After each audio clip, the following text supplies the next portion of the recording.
sometimes you do just need to take a break, right? A lot of people have had that experience where, maybe you had a bad breakup, maybe you went through a divorce, maybe you went through an illness or a pandemic, or lost a job, lost a child, unfortunately. Any number of tragedies or difficult experiences can cause people to feel a need to just kind of pull back from everyday life, everyday experiences like dating, and just take a break. Maybe they get some counseling, maybe they read a few relationship books, or they just take some time to even go on a retreat, do some meditating, some prayer, some going within to examine mistakes that they've made or experiences that they've had and how those experiences have impacted them. And I've certainly done that myself. I've had periods of being in relationships and taking breaks afterward in order to allow that healing process to really do its work.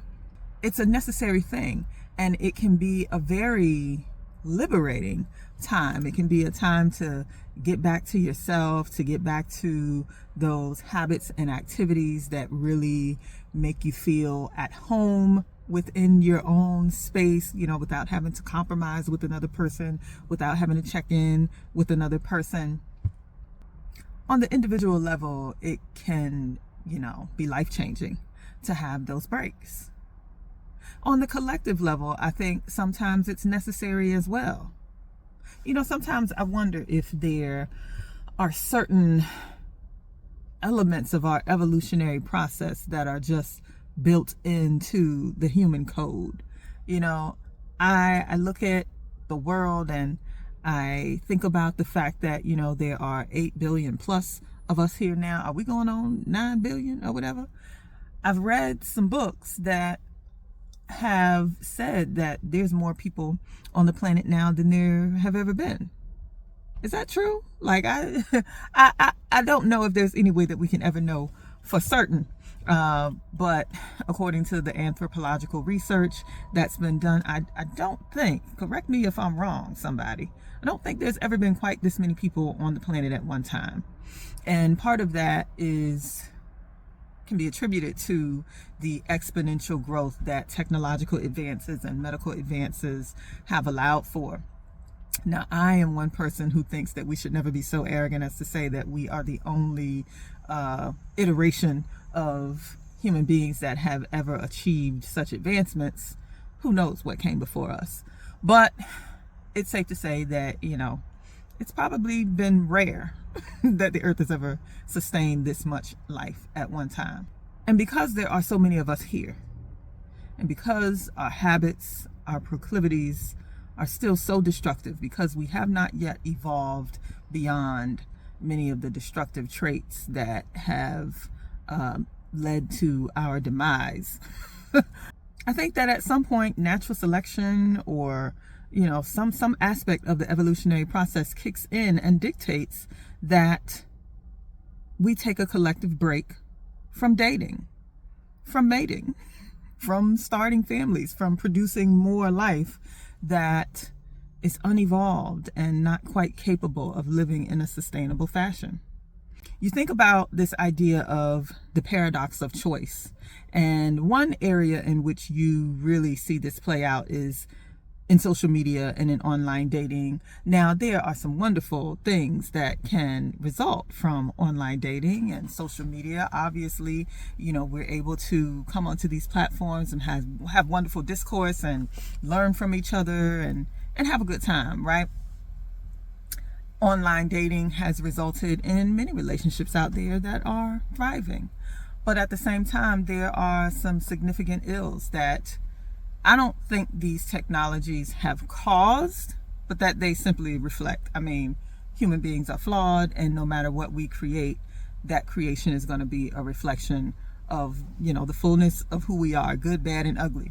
And so with so many of us using these tools, particularly online dating, presents this dilemma of the paradox of choice. Because there are so many choices available to people, people become saturated and they just get stuck in a loop of constantly exploring the choices to the point that they never actually focus and settle into one choice or, a handful of choices.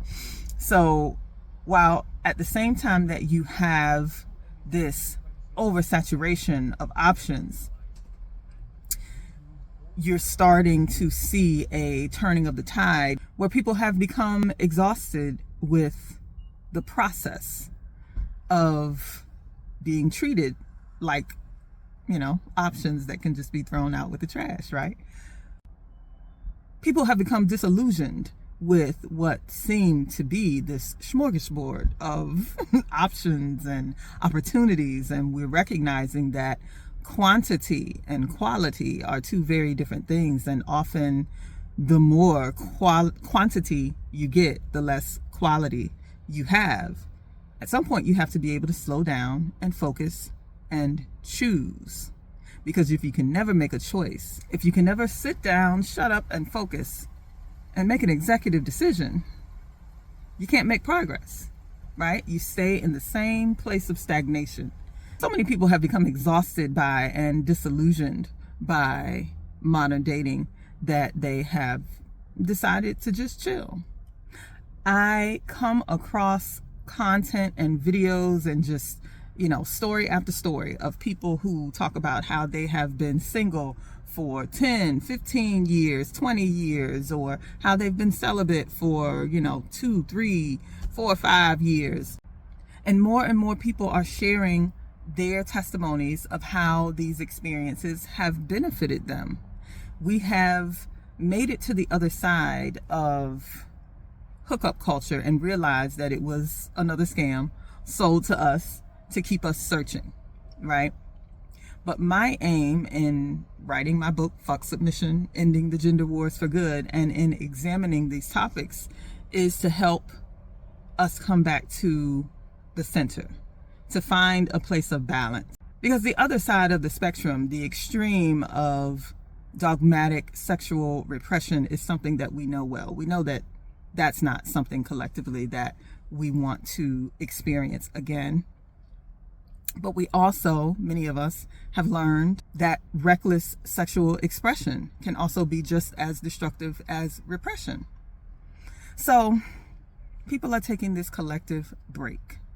Humanity, and of course, I'm not talking about everybody. I'm talking about a significant number of people who are sharing their stories enough that it is starting to sound like a resounding voice. You got women talking about decentering men. You have men talking about going their own way. You have men and women bickering back and forth online, vying for power, and, one side insisting and demanding that the other side submit and the other side refusing to do so.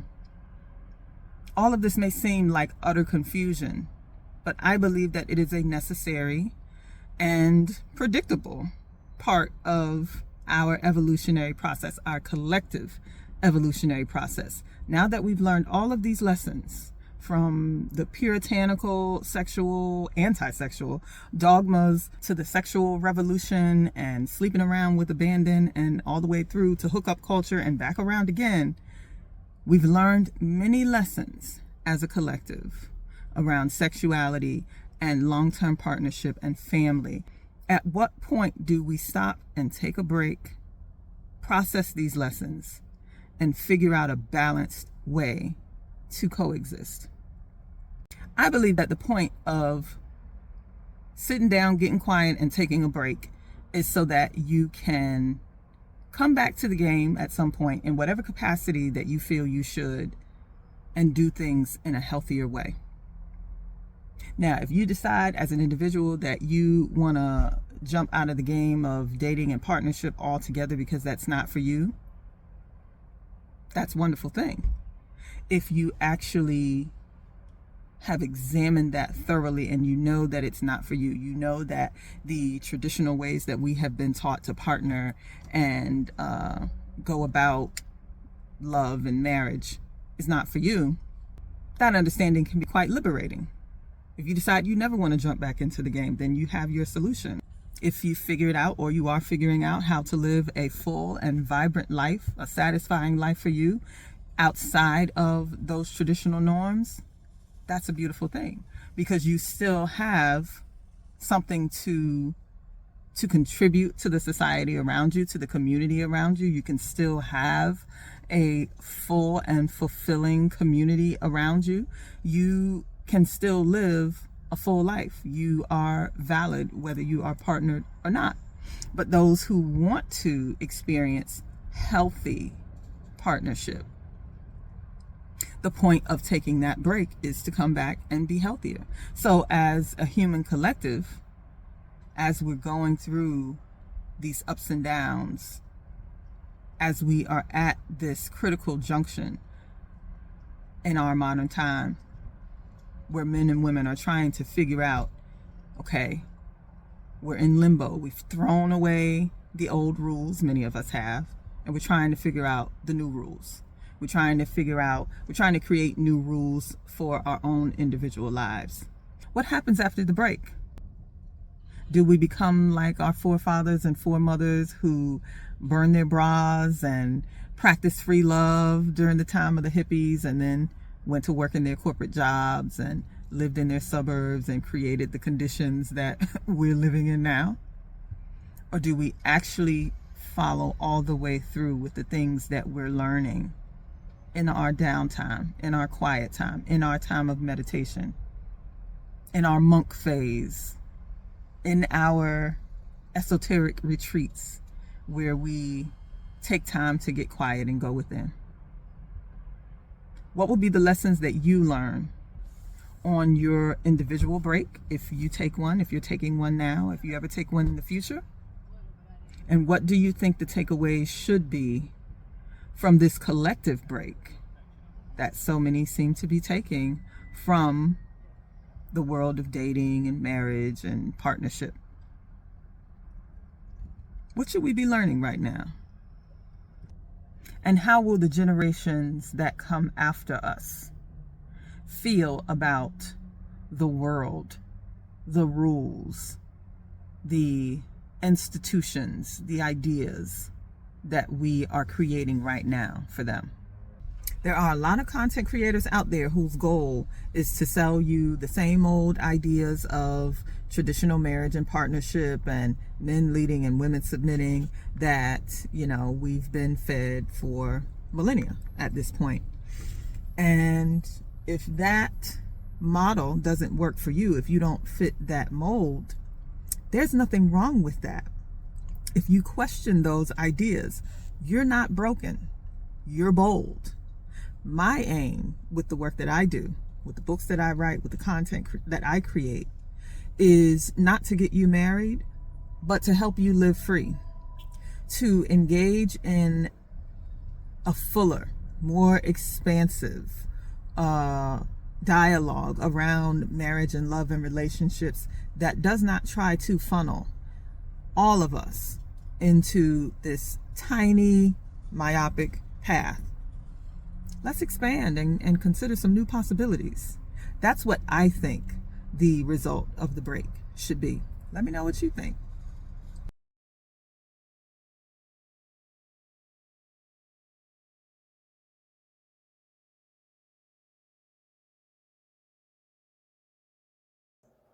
This is Inanna Joy, sharing a few of the things that I've learned and some things that I'm still learning with you. Thanks for jumping in the joy well with me, where we examine what it means to grow and to live and love through life's joy, pain, sunshine, or rain. In the joy well, you will follow your bliss to your purpose. You will align with your joy and live well. See you soon.